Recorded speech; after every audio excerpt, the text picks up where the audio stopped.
చిటికెడు బువ్వా కోసం పరుగెడుతున్నది ప్రపంచం. లక్షల్లో లక్షల కోసం తల్లడిల్లుతున్నది రైతాంగం.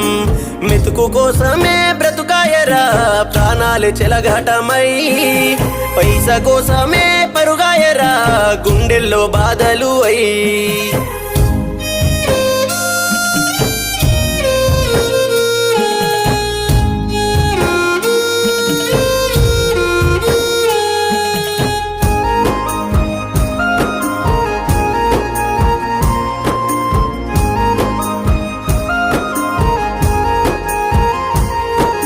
మసకబారిన చీకటి ఓలే మారుతున్నది రాజ్యం, మారుతున్నది రాజ్యం. నేడు రైతుల రాజ్యం లేదని పాడే ఎక్కుతున్నారు పాపం, పాడే ఎక్కుతున్నారు పాపం.